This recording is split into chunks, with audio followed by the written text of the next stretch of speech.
بسم اللہ الرحمن الرحیم۔ حضرت محمد صلی اللہ علیہ وسلم جب بیٹی فاطمہ کو لینے سسرال گئے تو اس کے بعد کیا ہوا، اس واقعے کے بارے میں آج ہم آپ کو بتانے والے ہیں۔ عورتیں اس واقعے کو ضرور سنیں۔ ناظرین، حضرت فاطمہ رضی اللہ تعالیٰ عنہا اللہ کے پیارے نبی صلی اللہ علیہ وسلم کی لاڈلی بیٹی اور حضرت علی رضی اللہ تعالیٰ عنہ کی بیوی اور حضرت حسن اور حسین کی والدہ ہیں۔ آپ رضی اللہ تعالیٰ عنہا کی تقریباً 20 یا 22 سال کی عمر میں ہی شہادت ہو گئی تھی۔ اللہ کے نبی صلی اللہ علیہ وسلم کو اکثر عرب کے لوگ کہتے تھے کہ آپ صلی اللہ علیہ وسلم نے نبوت کا دعویٰ دولت کو پانے کے لیے کیا ہے، لیکن ایسا بالکل نہیں تھا۔ جب حضرت فاطمہ رضی اللہ تعالیٰ عنہا کے حالات شادی کے بعد بھی کچھ ٹھیک نہیں تھے، تب یہ الزام جھوٹا ثابت ہوا۔ اکثر حضرت فاطمہ رضی اللہ تعالیٰ عنہا کے گھر یہ حالت ہوتی کہ حضرت علی رضی اللہ تعالیٰ عنہا روزانہ فجر کی نماز پڑھنے کے بعد مزدوری کو نکل جایا کرتے تھے۔ مزدوری ملتی تو گھر میں چولہا جلتا تھا، ورنہ فاقہ ہوتا تھا۔ آپ رضی اللہ تعالیٰ عنہ اکثر اپنی روزانہ کی پوری کمائی کسی ضرورت مند کی مدد میں خرچ کر دیتے تھے۔ اللہ کے رسول صلی اللہ علیہ وسلم کی بیٹی ہونے کے باوجود بھی حضرت فاطمہ رضی اللہ تعالیٰ عنہا کے پاس کچھ بھی دولت نہیں تھی۔ حضرت فاطمہ رضی اللہ تعالیٰ عنہا کا نور اور سادگی شاید ہی دنیا میں کسی اور عورت کے پاس ہو۔ وہ گھر میں چکی پیسنے سے لے کر جھاڑو برتن اور بچوں کی پرورش سب کام خود ہی اپنے ہاتھوں سے کیا کرتی تھی۔ حضرت علی رضی اللہ تعالیٰ عنہ کے گھر میں بستر کے نام پر اونٹ کی ایک سوکھی کھال تھی، جس پر ان کا اونٹ دن میں چارہ کھاتا اور رات میں وہی کھال سونے کے کام آتی تھی۔ اس طرح کی زندگی ہونے کے باوجود بھی حضرت فاطمہ رضی اللہ تعالیٰ عنہا نے اپنے شوہر سے کبھی کوئی شکایت نہیں کی اور نہ ہی کبھی کوئی فرمائش کی۔ تاریخ گواہ ہے کہ حضرت علی رضی اللہ تعالیٰ عنہ اور حضرت فاطمہ رضی اللہ تعالیٰ عنہ کا جوڑا مثالی رہا ہے۔ حضرت فاطمہ رضی اللہ تعالیٰ عنہ نے کبھی بھی اپنے شوہر کی خدمت گزاری میں کوئی کسر باقی نہ رکھی۔ اللہ کے پیارے نبی صلی اللہ علیہ وسلم بھی اپنی لاڈلی بیٹی کو ہمیشہ یہی نصیحت فرمایا کرتے تھے کہ بیٹی عورت کا سب سے بڑا اخلاقی فریضہ شوہر کی خدمت گزاری اور فرما برداری ہے۔ آپ صلی اللہ علیہ وسلم نے اپنے داماد حضرت علی رضی اللہ تعالیٰ عنہ سے بھی یہی کہا کہ آپ مجھے بہت عزیز ہو، فاطمہ بھی مجھے بے حد عزیز ہے، ہمیشہ میری بیٹی فاطمہ کے ساتھ اچھا برتاؤ کرنا۔ ناظرین، ایک مرتبہ اللہ کے پیارے نبی صلی اللہ علیہ وسلم اپنی لاڈلی بیٹی حضرت فاطمہ رضی اللہ تعالیٰ عنہا کو لینے اس کے سسرال تشریف لے گئے۔ اس وقت حضرت علی رضی اللہ تعالیٰ عنہ گھر پر موجود نہیں تھے۔ یہ دیکھ کر حضرت فاطمہ رضی اللہ تعالیٰ عنہا نے اللہ کے نبی صلی اللہ علیہ وسلم سے، یعنی کہ اپنے ابا حضور سے جو کچھ کہا، اس کو سن کر آپ بھی حیران و پریشان ہو جائیں گے۔ اسی لیے آج کی ویڈیو آپ کے لیے بہت ہی خاص ہے، اور خاص کر ایسی عورتیں اس ویڈیو کو آخر تک ضرور دیکھیں جو بار بار اپنے سسرال سے مائکے آ جاتی ہیں۔ انشاءاللہ ایسی عورتوں کی زندگی بدل جائے گی۔ ناظرین، آج جو واقعہ ہم آپ کو بتانے والے ہیں، یہ واقعہ حضرت فاطمہ رضی اللہ تعالیٰ عنہا کی شادی کے 3 دن بعد کا ہے۔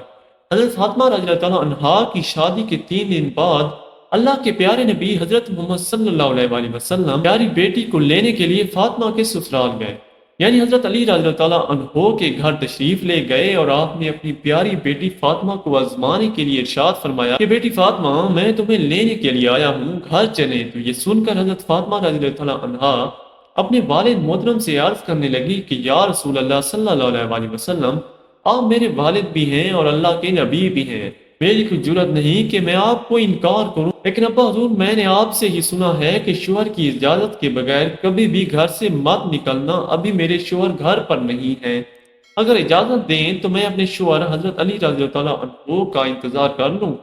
بیٹی کے منہ سے یہ بات سن کر اللہ کے پیارے نبی حضرت محمد صلی اللہ علیہ وسلم کی آنکھوں میں آنسو آ گئے۔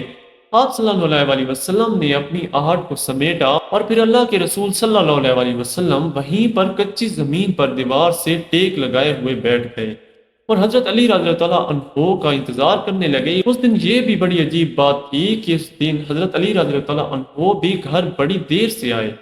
جب حضرت علی رضی اللہ تعالیٰ عنہ گھر آئے تو آپ نے دیکھا کہ گھر میں اللہ کے پیارے نبی صلی اللہ علیہ وسلم کچی زمین پر دیوار سے ٹیک لگائے ہوئے بیٹھے ہیں۔ یہ دیکھ کر آپ رضی اللہ تعالیٰ عنہ بڑے حیران ہوئے۔ اتنے میں اللہ کے پیارے نبی حضرت محمد مصطفیٰ صلی اللہ علیہ وسلم نے اپنے داماد حضرت علی رضی اللہ عنہ سے پوچھا، اے علی، اگر اجازت دو تو میں اپنی بیٹی فاطمہ کو گھر لے جاؤں؟ یہ سن کر حضرت علی رضی اللہ عنہ پھوٹ پھوٹ کر رونے لگے اور عرض کرنے لگے، یا رسول اللہ صلی اللہ علیہ وسلم، میرا رنگ روپ کچھ بھی نہیں، میری آج جتنی بھی عزت ہے وہ سب آپ کے قدموں کی برکت سے ہے۔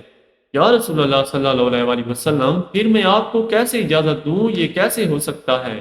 یہ سن کر اللہ کے پیارے نبی صلی اللہ علیہ وسلم نے ارشاد فرمایا، اے علی، میں نے فاطمہ کو سکھایا ہے کہ بیٹی کبھی بھی شوہر کی اجازت کے بغیر گھر سے نہ نکلنا، ہمیشہ اپنے شوہر کی اطاعت کرنا۔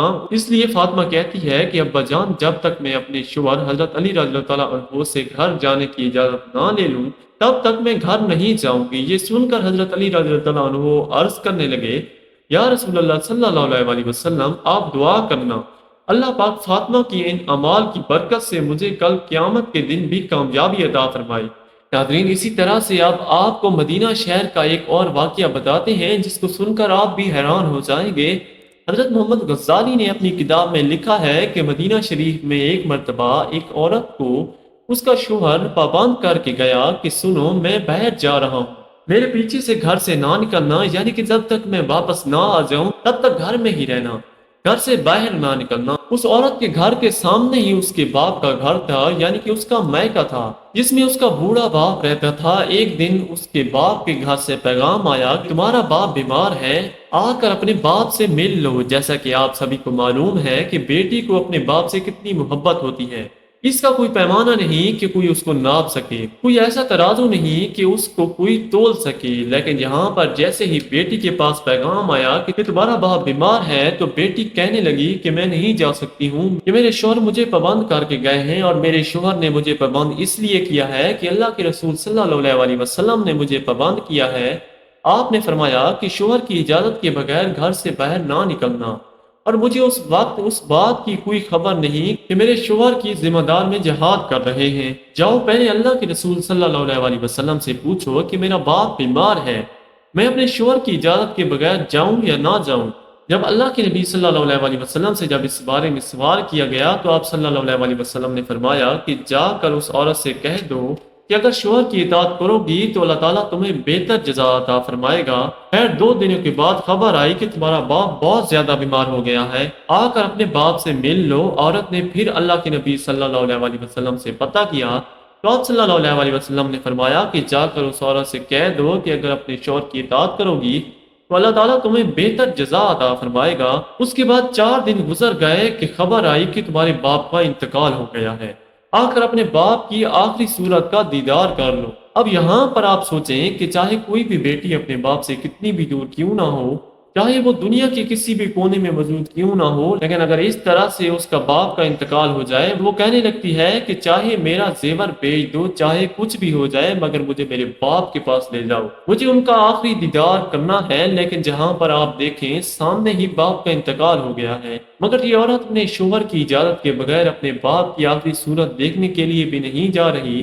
اس نے اللہ کے پیارے نبی صلی اللہ علیہ وسلم کے پاس پھر سے پیغام بھیجا کہ یا رسول اللہ صلی اللہ علیہ وسلم، میرے باپ کا انتقال ہو گیا ہے، میرے سر سے باپ کا سایہ اٹھ گیا ہے، میرے شوہر مجھے گھر سے باہر نکلنے کے لیے منع کر کے گئے ہیں، اب میرے لیے کیا حکم ہے؟ تو یہ سن کر اللہ کے پیارے نبی صلی اللہ علیہ وسلم کے وہی جملے تھے جو اس سے پہلے آپ نے فرمائے تھے۔ آپ صلی اللہ علیہ وسلم نے فرمایا کہ اس عورت سے کہہ دو کہ اگر اپنے شوہر کی اطاعت کرو گی تو اللہ تعالیٰ تمہیں بہتر جزا عطا فرمائے گا۔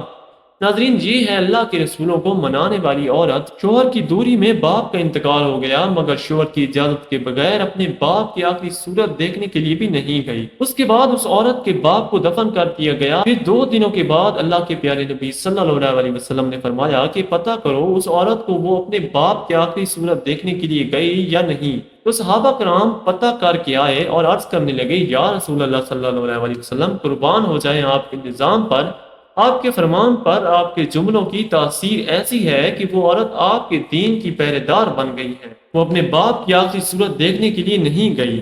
یہ سن کر اللہ کے پیارے نبی صلی اللہ علیہ وسلم نے اپنے ہاتھ اٹھائے۔ صحابہ کرام عرض کرتے ہیں کہ اس عورت کا مقدر جاگا، ہم نے دیکھا کہ چند آنسو حضور صلی اللہ علیہ وسلم کے گرے۔ پھر آپ نے اپنے چہرے کو صاف کرتے ہوئے فرمایا کہ جاؤ اور جا کر اس عورت کو خوشخبری سنا دو کہ تم نے اپنے شوہر کی اطاعت کی ہے، تیری اس فرما برداری کی وجہ سے اللہ تعالیٰ نے تجھے بھی بخش دیا ہے اور تیرے باپ کی بخشش فرما دی ہے۔ مگر ناظرین، آج کل تو اکثر دیکھنے میں آتا ہے کہ اگر کوئی شوہر اپنی بیوی کو کسی کام کے لیے منع کرتا ہے تو وہ عورت اپنے شوہر کو دکھانے کے لیے وہ کام اور زیادہ کرتی ہے اور یہ دکھانے کی کوشش کرتی ہے کہ دیکھو میں تم سے نہیں ڈرتی ہوں۔ ناظرین، اس میں ڈرنے اور ڈرانے کی کوئی بات نہیں ہے۔ ہمارے پیارے نبی حضور اکرم صلی اللہ علیہ وآلہ وسلم کا فرمان ہے کہ شوہر کی اجازت کے بغیر اپنے گھر سے بھی مت نکلنا چاہیے۔ اس لیے جو بھی ہو جائے آپ حضرت محمد صلی اللہ علیہ وآلہ وسلم کے فرمان پر ضرور عمل کریں، انشاءاللہ آپ دونوں جہانوں میں کامیاب ہو جائیں گے۔ اللہ تعالی ہم کو دین کی مکمل سمجھ نصیب فرمائے اور ہمارا خاتمہ ایمان پر فرمائے۔ آمین ثم آمین یا رب العالمین۔